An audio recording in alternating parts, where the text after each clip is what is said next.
Assalamu alaikum. My name is Aftab Ali Khan Musa. We're doing English essay for CSS and PMS where I am trying to tell you what you should and what you shouldn't do while you're writing an essay. पहला जो हमारा lecture था वो था जी ऐसे topic और ऐसे inquiry के बारे में.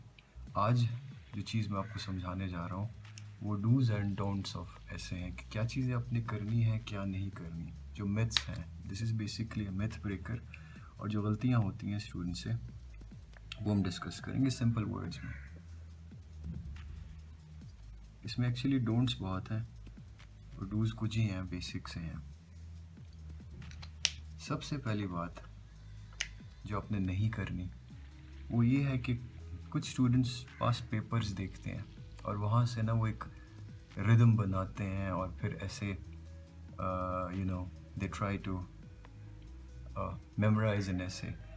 आप हमेशा ये माइंड बना के जाइएगा कि आपने वहाँ पे जाके अपना ऐसे तैयार करना है. ठीक है, यू कैन नॉट मेमोराइज और crack the rhythm of essay statements.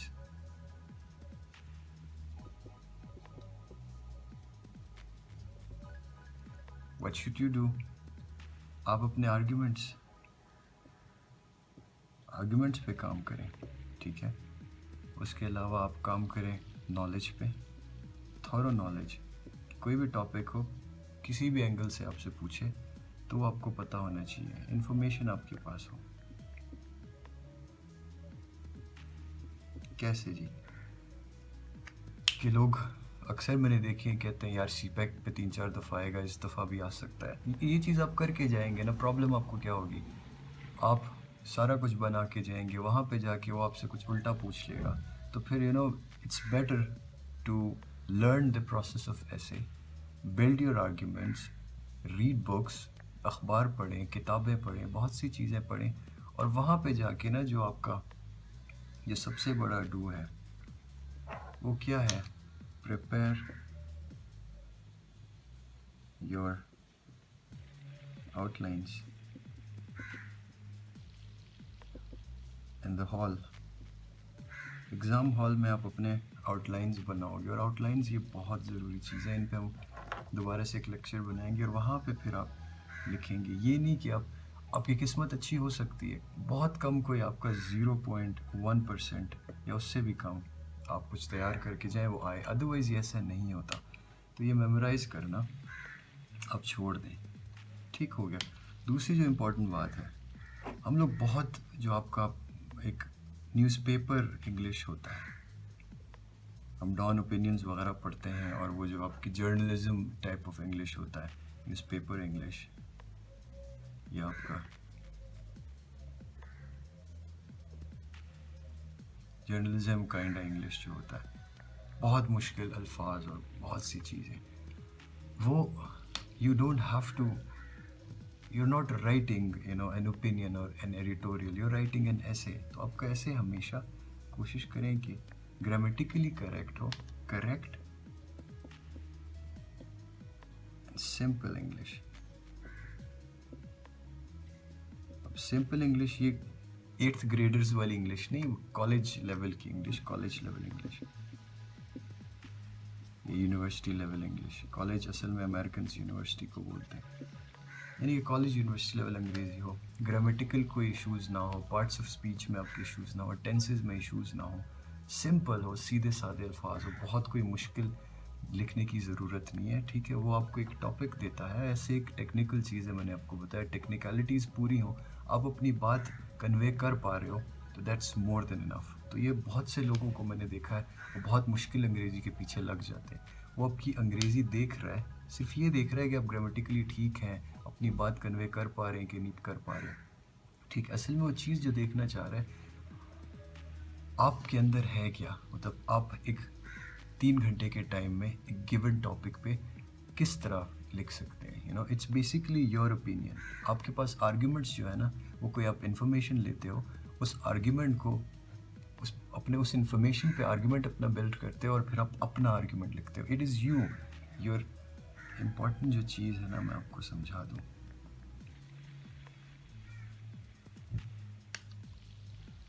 Your essay depicts you. आप अपने आप को दिखा रहे होते हो वहाँ पे कि भाई मुझे कितना पता है और मैं कितना थॉरली एक चीज़ के बारे में बात कर सकता हूँ या लिख सकता हूँ. That is all about your essay. फिर इसके अलावा जो बहुत एक चीज़ पाई जाती है वो ये है कि कोई भी हम बहुत रिडंडेंसी हम लाते हैं कि भाई एक चीज़ को रिपीट करके जा रहे हैं और हमसे पूछा कुछ और जाता है, हम लिख कुछ और रहे होते हैं. तो ये कुछ चीज़ें हैं जो हमें नहीं करनी. कभी कभी टाइप्स ऑफ ऐसे हैं, तो टाइप्स ऑफ ऐसे बहुत से बताए जाते हैं, लेकिन मैं जो मैं समझता हूँ कि आप उनको उन्हीं 3 वेज़ में आप उनको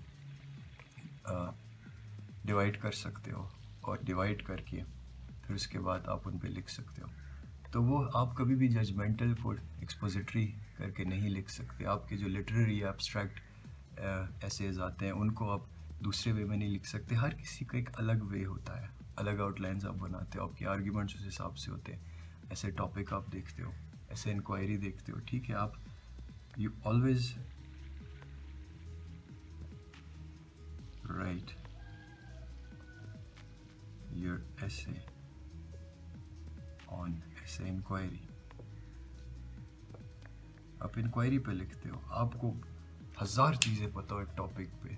इंक्वायरी में जो उसने पूछा है वो आप पूरा नहीं कर रहे हो, इट डज़ नॉट मैटर. आपने 3 घंटे में अपने आउटलाइन से, अपने आर्ग्यूमेंट से, अपने पैराग्राफ से, कंक्लूजन से ये उसको बताना है कि मैं ये टॉपिक समझा हूँ और जो आपने पूछा है उसी का मैं जवाब दे रहा हूँ.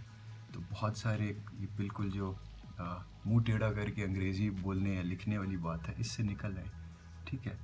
और जो आपसे पूछा गया है वो और आपके आर्ग्यूमेंट्स, आपकी एग्जांपल्स स्ट्रांग हो, ठीक है.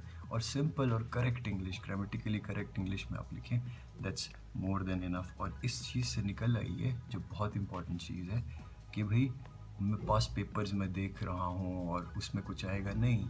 पास पेपर बेशक आप देखिए, पास पेपर देखना बहुत ज़रूरी है.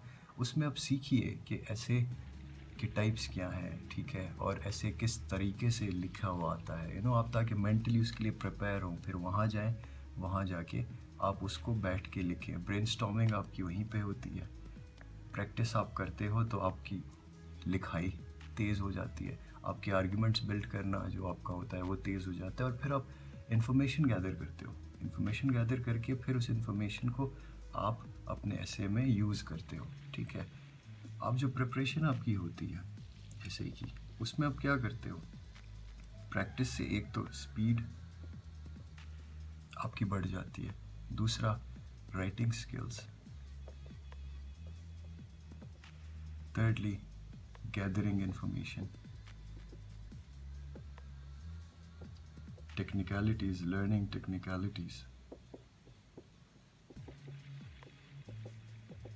टेक्निकलिटीज़ आप सीखते हो, ठीक है.